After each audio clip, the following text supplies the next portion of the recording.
or made on Europe, to think about the historic meaning of this election in terms of its present and future meanings for Africans and the continent itself, as well as possibilities. And since this is a gathering of historians, I can't help myself but frame my remarks by way of a story, since that's ostensibly what all of us do to earn our paychecks. And I'll start with election night itself, because on election night, I suspect, like many of us did, dutifully made my way to various parties in Cambridge before excusing myself to do what I wanted to do most, and that was to go home and change into my wholly unpresentable fleece ensemble and climb into bed and flip on CNN and watch the election results. And at the same time managing to bring up a plate of Chinese food, because I'm not sure like the rest of you, but nevertheless, I always hear that there's supposed to be nice food spreads at these election parties, which are an enticement to get me to go, and I never quite seem to get there. But nevertheless, the next thing I knew, I was startled by the ring of my mobile.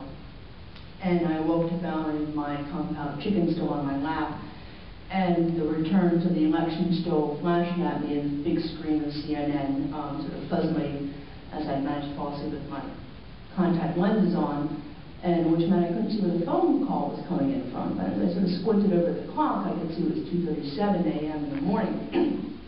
And as I answered the call, literally the excitement of the voice on the other end of the line was palpable, to the point that I was startled, shaking me out, throwing the kung pao chicken all over, and I could hear the voice, "Kaho, kaho," he was screaming.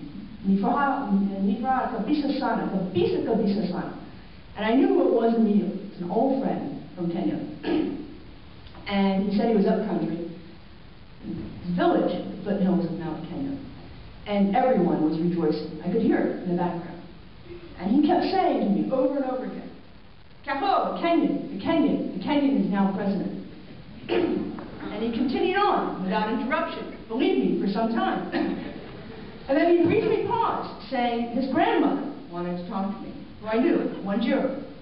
Wanjiru is the matriarch of the family, and one out of respect could never turn down talking to Wanjiru, even long distance at what was now probably 2:47 in the morning. And she proceeded to do what many women of her generation do at moments of profound political celebration. She broke out in a praise song for Obama. It was incredible, on the phone. And so there I was, in my now Chinese food-covered fleece, get up, where I learned, literally for the first time, from the foothills of Mount Kenya, who had won the election that momentous day in November. And it's with this in mind that I'd like to think for a moment with you some remarks about the meaning of this Obama election, its meaning for Africans, for Africa, and for the world's perception of the continent. Now, for anyone who read today's New York Times, you'll know that there's an immediate commercial value of Obama's victory. For an extra $500 or so, you too can take an extension tour off of your next Kenyan safari, which will set you back about $5,000 or so in and of itself, especially if that's low budget, to take a swing through a Roots of Obama tour in Western Kenya.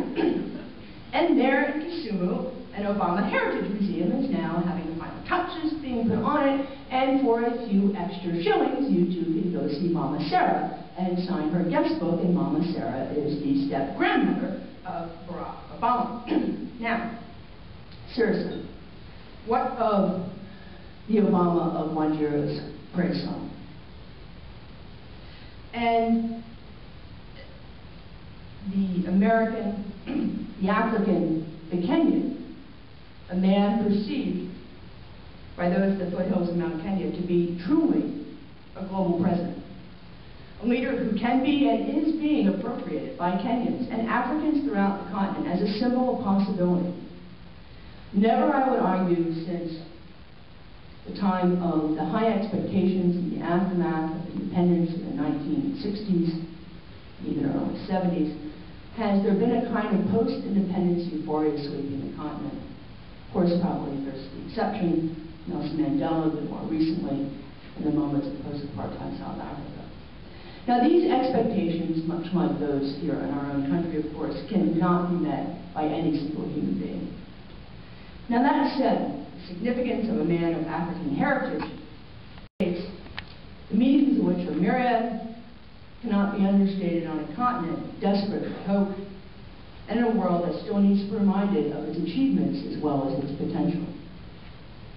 And I suggest as well that Obama, the African man of Kenyan heritage, has the lineage, and with it, I dare say, the responsibility to reinforce the symbolic meaning with policies that will have substantive impact, both real and psychological, on the continent. Now, there are numerous challenges, as we all know, that need to be addressed. We go through some: poverty, HIV/AIDS, public health crises, corruption and ethnic conflict, to name but a few. But I suggest, for the purposes of tonight, that there are three immediate issues that the new president and his administration can address that will help to fill what will surely be the post-election euphoria and vacuum, with meaning that's neither empty nor ephemeral. And they could, I suggest, send a message to Africans of all nationalities and ethnic backgrounds, of all socioeconomic persuasions, that Africa is not a backwater of the 21st century international order, and that their nations and livelihoods and humanity have as much meaning and importance as do our own. Now, the first issue, as you may suspect, is intervention in the Sudan to stop the genocide. The international community has sent a strong message, though, through its failure to back up rhetoric with action, that African lives, of course, don't matter. Obama and many of his advisors on his transition team have underscored the importance of global humanitarianism and intervention, with Samantha Power being the leader among them.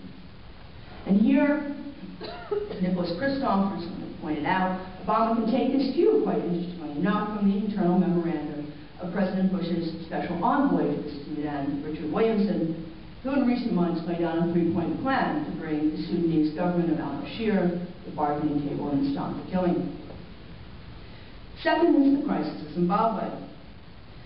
When the white minority regime of Ian Smith perpetrated similar crimes against the Zimbabwean people in the 60s and 70s, the world swiftly imposed sanctions, cut off supplies, and the like.